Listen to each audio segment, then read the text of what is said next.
golden sunsets over red deserts, turquoise coastlines stretching to the horizon, and bustling cosmopolitan cities humming with life. Australia, land of opportunity, natural wonder, and enviable lifestyle. But behind this glossy postcard image lies a quieter, more unsettling truth. While Sydney, Melbourne, and Brisbane swell with new residents and global investment, a different story is unfolding in the shadows of the Outback and along forgotten highways. Towns once pulsing with ambition, industry, and community spirit are now slipping into decline, some so rapidly they risk vanishing from the map entirely. Today, we pull back the curtain on Australia's fastest-dying cities, not because they've run out of beauty or history, but because they're caught in a perfect storm of economic stagnation, demographic collapse, and systemic neglect. This isn't just about population numbers ticking downward. It's about the unraveling of entire communities, the erosion of regional identity, and the growing chasm between Australia's glittering capitals and its abandoned heartlands. Our journey begins in Darwin, the tropical capital of the Northern Territory. Once hailed as Australia's gateway to Asia and a strategic linchpin for defense and resource projects, Darwin now watches its population shrink by nearly 2% in just a few short years. The reasons cut deep. Major infrastructure and mining contracts have wrapped up, leaving behind job vacancies that were never refilled.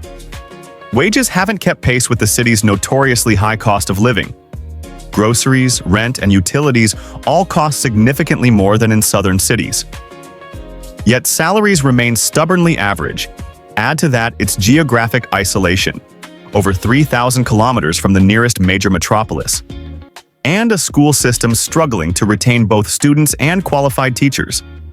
And it's no wonder families are packing up for Adelaide, Brisbane, or even Perth. Darwin isn't just losing people, it's losing its future. Far to the west, nestled in Western Australia's arid interior, lies Kalgoorlie-Boulder, a town forged in gold. For over a century, its mines fueled dreams and drew prospectors from across the globe. But the golden age has dimmed. While mining still operates, it no longer delivers the mass employment or economic spillover it once did. Automation and corporate consolidation mean fewer jobs. And those that remain often go to fly-in, fly-out workers who spend their paychecks elsewhere.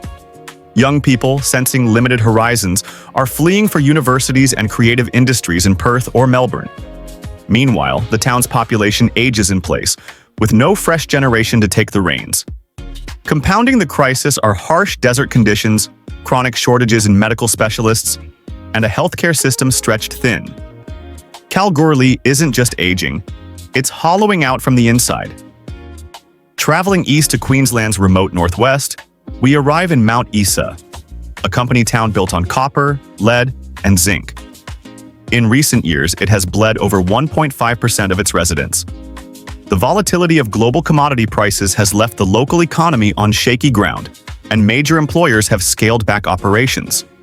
But it's not just about jobs. Mount Isa suffers from a stark lack of amenities that modern families expect. Limited housing stock, few cultural venues, minimal dining or entertainment options, and schools that struggle to compete with coastal alternatives. Parents routinely relocate to Townsville or Brisbane, not for luxury, but for basic access to pediatric care, music lessons, or a weekend cinema. The result? A demographic spiral. As families leave, local businesses close, services shrink, and the town becomes even less livable. A feedback loop of decline. Down south, in the sun-baked plains of South Australia, Port Augusta once stood as the nation's crossroads, a vital rail junction and energy hub powered by coal. But when its last coal-fired power station shut down in 2016, the town lost more than electricity. It lost its economic heartbeat. Efforts to pivot toward renewable energy have been slow and underfunded. Without robust new industries, skilled workers have little reason to stay. Public infrastructure, roads, libraries, recreation centers, has deteriorated from years of disinvestment. Young professionals seek training and careers in Adelaide, while retirees move closer to family in larger cities. Port Augusta's story is one of stalled transformation, caught between a fading past and an unrealized future. Venture into the outback of New South Wales, and you'll find Broken Hill, a city sculpted from silver and lead, immortalized in art and film for its stark beauty and pioneering spirit. Yet even this icon is not immune.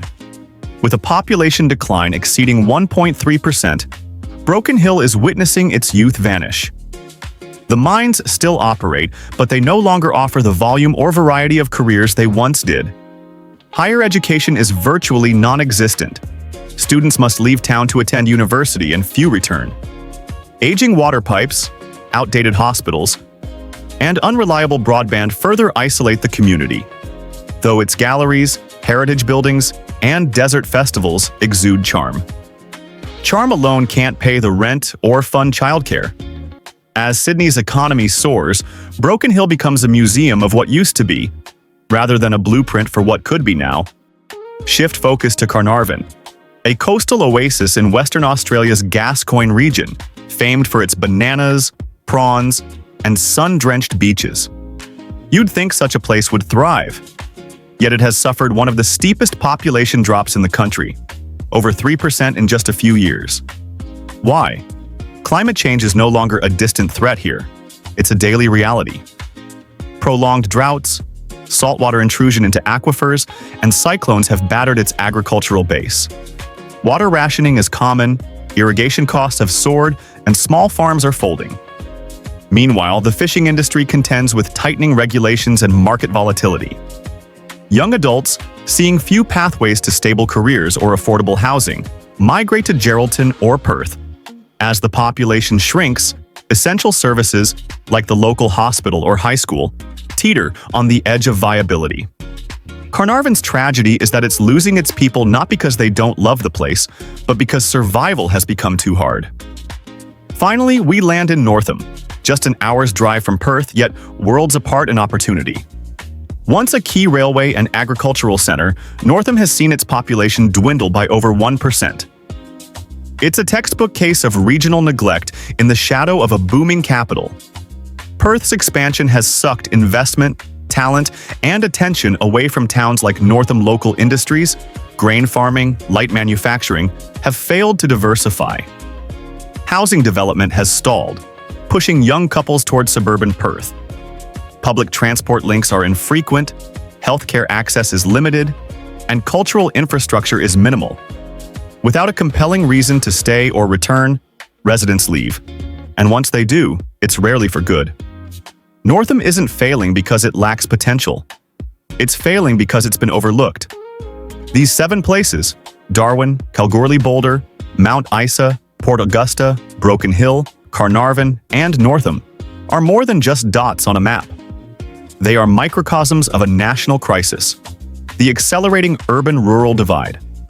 While Australia's capital cities absorb record immigration, tech investment, and global attention, regional Australia is being quietly abandoned.